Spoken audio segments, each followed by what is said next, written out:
औज़ुबिल्लाहिमिनश्शैतानिर्रजीम बिस्मिल्लाहिर्रहमानिर्रहीम।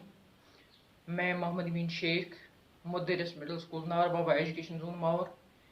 इस वक्त मैं चौथी जमात के तलबा व तालिबात को उनकी उर्दू किताब बहरिस्तान उर्दू से गांधी जी सबक पढ़ाऊँगा। आज हम इसके सवालात लिख रहे हैं। तो ये सवाल है, अलिफ में दिए गए अधूरे जुमलों को बे में दिए गए अधूरे जुमलों से मिलाकर जुमले मुकम्मल कीजिए। अलिफ में से दिए गए अधूरे जुमलों को बे में दिए गए अधूरे जुमलों से मिलाकर जुमले मुकम्मल कीजिए। यानी अलिफ में जो अधूरे जुमले दिए गए हैं उनका आधा हिस्सा बे में है, इनको मिलाना है और मिलाकर ये जुमले मुकम्मल करने हैं। मसलन पहला जुमला है, गांधी जी ने तहरीक आज़ादी में, इसको तीसरा आएगा, एक नई रूह फूंक दी। गांधी जी ने तहरीक आज़ादी में एक नई रूह फूंक दी। गांधी जी ने तहरीक आज़ादी में एक नई रूह फूंक दी। दूसरा सवाल है, 1942 ईस्वी में गांधी जी ने हिंदुस्तान छोड़ दो तहरीक शुरू की। 1942 ईस्वी में गांधी जी ने हिंदुस्तान छोड़ दो तहरीक शुरू की।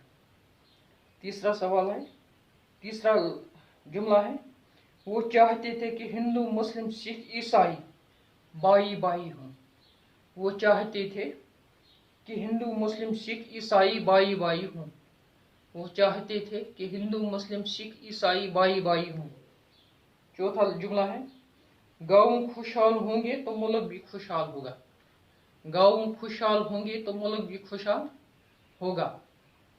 इस तरह हमने लिखा कि यह सवाल मुकम्मल किया।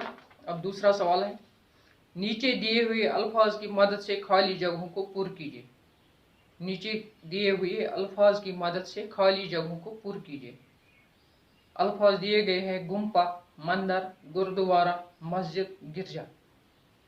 और मिसाल भी दी गई है, मुसलमानों की इबादतगाह को मस्जिद कहते हैं। अब हमें लिखना है कि हिंदुओं की इबादतगाह को डैश डैश कहते हैं, ईसाइयों की इबादतगाह को डैश डैश कहते हैं, बौद्धों की इबादतगाह को डैश डैश कहते हैं, सिखों की इबादतगाह को डैश डैश कहते हैं। अब हमें ये चार डैश डैश जो खाली जगह हैं इनको भरना है। हिंदुओं की इबादतगाह को मंदिर कहते हैं। हिंदुओं की इबादतगाह को मंदिर कहते हैं। यानी हिंदुओं की जो इबादतगाह है उसको मंदिर नाम दिया गया है मजहबी तौर पर। यानी मंदिर वो जगह जहाँ वो इबादत करते हैं। ईसाइयों की इबादतगाह को गिरजा कहते हैं। यानी जहाँ पर ईसाई लोग इबादत करते हैं वो गिरजाघर कहलाता है, वो गिरजा कहलाता है। गिरजा, ईसाइयों की इबादतगाह को गिरजा कहते हैं। बौद्धों की इबादतगाह को डैश कहते हैं, उसको गुम्पा बोलते हैं।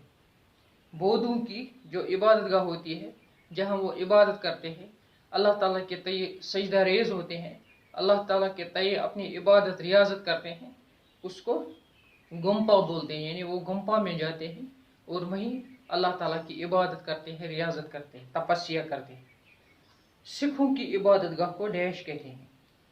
सिख लोग, सिख फिरके से वाबस्ता लोग जिस जगह पर इबादत करते हैं उस जगह को गुरुद्वारा कहते हैं।